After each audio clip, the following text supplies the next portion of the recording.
And well, Nikki, you see, sometimes it's the job. It's special. Could be ground, could be sight, could be everything. So, let's get it kicked off here. Every now and then, as a Navy corpsman, I have to watch up on Marines. And I have to also call accountability, and I will still hold them to that threshold that they've always claimed. The few, the proud, the U.S. Marines. The few, the proud, the Marines. Clock it.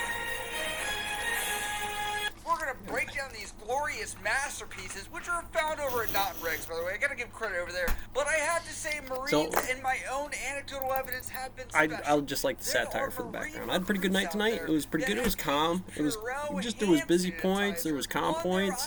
I didn't need the other person's help too awful much today. There was a couple little problems that popped up that, you know, I hadn't been trained on really. Somebody's phone credit card thing, like we didn't have any, so to see it and get it didn't make sense. But just real little stuff like that, and only like one or two of them over a course of like 6 hours. So I feel pretty good about that. That felt pretty good. The whole shop rotation was pretty easy. I had that down on my standard model. But it looks like they need a very specific checklist for the closeout procedure, specifically Your left. Marines, your left. After till and things like that. Because till it's their own, you have to do it a couple of times. You're going to do it at least twice in the beginning. But then there needs to be a very specific, you do this to the cash register, safe out, the end shift stuff. That kind of number will keep you from making the safe drop number problems, probably to lose it right then and there, and that printout that comes out. So you want to have that hit. It takes a little time to figure out exactly when you want to close things off, but I think with one shot today, I kind of caught one customer right at the end of it, which I was working on it. I had it all perfect lined out, and then the lotto hit would be the last thing you do. And of course, I'm just waiting for them to be done before I have to repen everything and mess it all up. So I could have done it, but I was trying to avoid that, and I was taking my time. I didn't really get done until about 11:30. But about 11:15, I felt done. I felt like I was close to being done, but I had some little things. And at 11:15, I called Sandy, and I was like, just I wanted to make sure I checked everything, hit anything. And as soon as she said something, she hit something to me about the lotto. Did I get the printouts for the lotto machine and everything like that? And I printed out. Nope, I didn't do that. Followed the procedures. It's right there. You knock that out. Filled into the printout. Sent it in. I'm sure I didn't staple everything. I'm sure it's not done like that, but I'm pretty sure I hit all the buttons that I need to. So come morning, when somebody comes in, they'll tell me exactly what I did wrong, and that's fine. That'll be just fine under procedures and protocols. Well, I hope I get that, because otherwise I'm just going to keep getting it like that, because I don't want to be stapling it to the wrong stuff and then have you do it again anyways. I think I got all the lottos. I did leave a couple of notes. There was a product that was beat up in the boxes. I took it out, put it on the counter, put a note on it, put it on the waste sheet that I did. Which there might have been a waste sheet somewhere. I couldn't find it, so I just wrote it on a piece of paper. We're gonna need one of those for sure. It's just a printout kind of a thing. You need those printouts on those things. Keep it like a monthly. It just saves you from forgetting about it, because you can throw it right in the thing. I turned off all the heaters and things. All the coffee pots are good. The tea was good. Everything should have been set up. I don't know if I set up the coffee station all the way, but it should have been good to do it above good or better from the time point from the last time that I did it. And I did it a couple times just to keep checking. Store wipe throughs a couple of times. I swept the store twice. So that way, when it comes to mop time, it should be down to about nothing. Maybe a leaf on the ground or something. You can pick that up, throw that out in your pocket. And again, that's old hat, country store stuff that I used to do. So I'm just trying to figure out the rotation again, and especially with the end game stuff. Usually Nikki would just take care of that stuff for me. I would get any paperwork, do the lotto, the cigarettes. I don't think we did cigarettes, or they did them in the morning. So, you know, that's how they did it, but with shift changes over. It kind of is with end shift, but because you're keeping on that roster, it's inside of there. When somebody does their check in the morning, it all works. So I'm fine with that kind of differential. Pretty good. Made sure I didn't do too many cigarette breaks or anything like that. You know, there was a couple. There's a couple of really good opportunities to do it. You're gonna want to do all the inside windows, right? And I'm gonna have to go looking for some buckets and stuff for the squeegee because there's definitely time in there. You know, and I might want to do that instead of an extra wipe down because I probably wiped the building down like 5 times, which is good right now, COVID, but it's still kind of overkill for how many people. Like one person come in just for me to wipe down the store. Coolers should be stocked up. They should be done up. I try to catch it right at the back end of it before anybody would be buying beer or anything like that. And if there was a couple of soda drops or something like that in there, I was trying to poke my head in there at the end, but I wasn't sure about the paperwork line, you know, all that, how long it was going to take me specifically alone without anybody there. So if I don't get it now, I'll definitely get it in the future. As far as what that number turns into, store's nice and mopped clean, doors are definitely locked, scammers, checks done, garbages should be all knocked out inside and out. That's what it is. But in all fairness, I think I did pretty good, and definitely loved my little checklist. Come in, can't do anything until that first page is done. Don't even bother doing anything else. Don't bother doing any of the gotta do your till, gotta do the petty cash, gotta do the lotto, cigarettes, and what have you. And that's your first page, and you really can't get past that until you do. And then once you're on the second page, then you kind of fluff it around. You're doing all those checks and just keep it right there until you do the basic wipe down. You've checked all the garbages. You know if something needs to be changed, it's right then and there. You can do that now because it's full. Or you can choose to wait, hold it off until the end of the shift. Now, if it stinks, if it's full, those are kind of those things. If they've got a cover on them and something like that, that's also acceptable because you're going to be poking your head in that bathroom a couple of times. But you want to make it look nice. You want to make it as nice as you can. From there, like I said, it was a pretty good night. I felt pretty good. I got to work on a few things with the customers. Definitely I got a couple of candy bars, and I'm sure a lot of people use their cards and things like that today. A few of them I reminded them, you know, that's, hey, got your card today? Yep, type in my numbers or do whatever. So I'm good with those kind of things. I don't know if I got quite five people to buy a candy bar, but we'll see. We'll see. Imagine having so little meaning and purpose in your life. For sure, I think I got 3, and I asked a bunch. Van Norman writes, knows all the regs. There was a couple of young guys, a couple of close ones where I had to really make sure I checked the ID, and who knows? I mean, the numbers look good.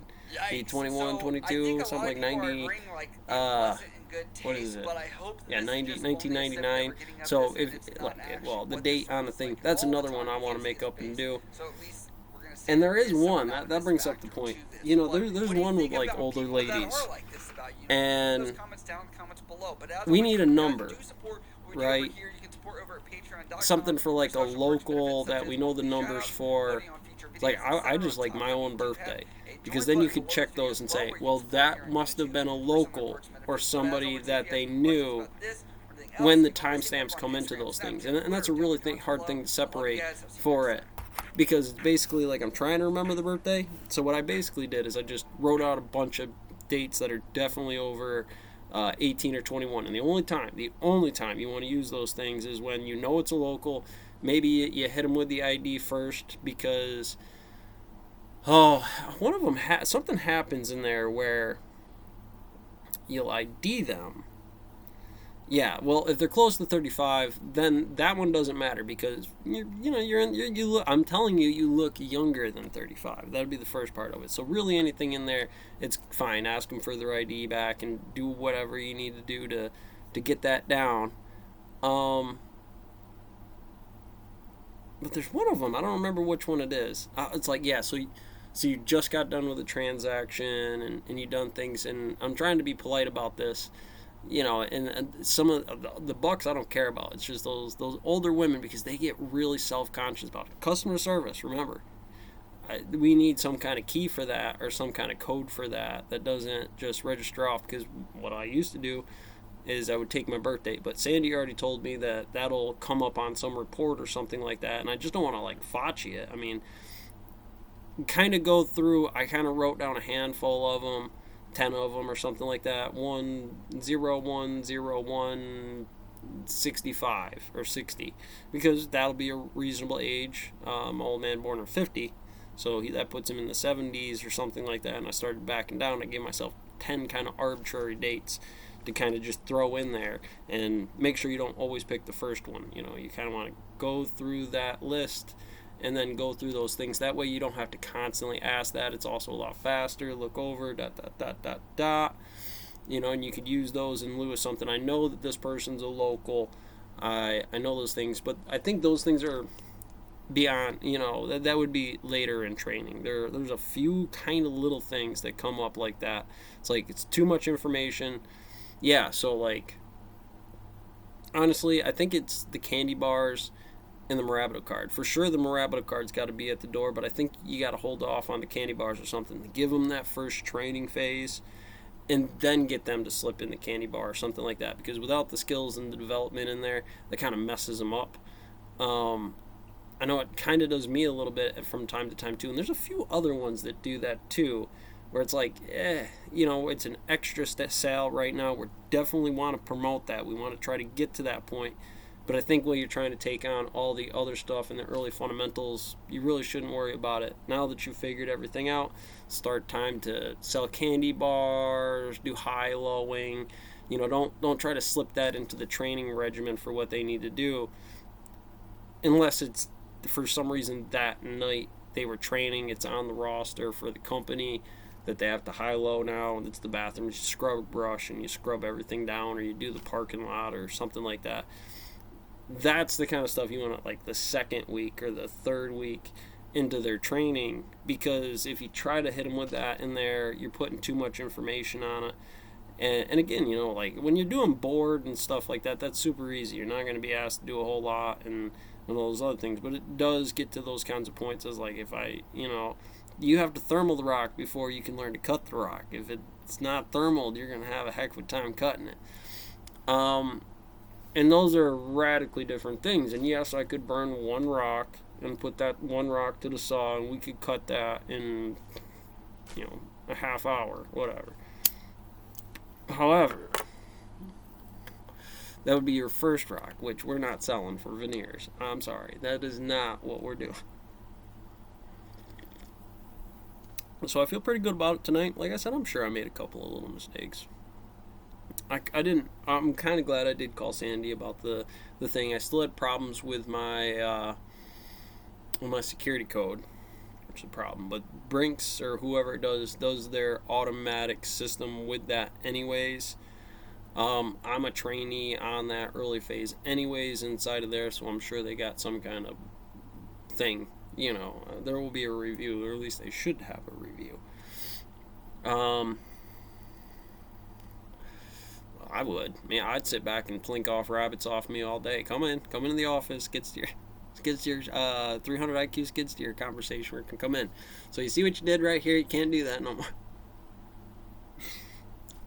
Is it worth it? Yeah. But remember, you can't be doing that all the time. It's just like one hit. We want to prep training. When they're prep training, there's a manager there. That's not worth it. The first night that they're alone and they're going to crash, or you might want to hold out because there might be some hitchy bits inside of there. It's like, well, do you take the $100 or you got $95 worth of one sitting in your register, right? 20 of it's in a paperclip band, and you got 200 and something odd dollars in your register, and you need to drop it down to 75. What do? Do you take an extra 5 out of this? Do you take a 10? Leave a 5, or do you take out the extra ones inside of here? Ooh, interesting, very interesting. That'll get your gears going a little bit. Or do you just not care and just clean it out from top to bottom and then go through it and let whoever's on manager in the morning? Well, it seemed like it'd be fine if there really is. I don't know. It's not. I'm sure the schedule is somewhere as far as the actions, the spooky distances are concerned. No. So I had some fun tonight. I did. Met a lot of locals, a lot of people I haven't seen in a long time. It's pretty quick. And damn, I gotta admit, my ass looks awesome in these khakis. It does, man. Anyways, catch you on the next one.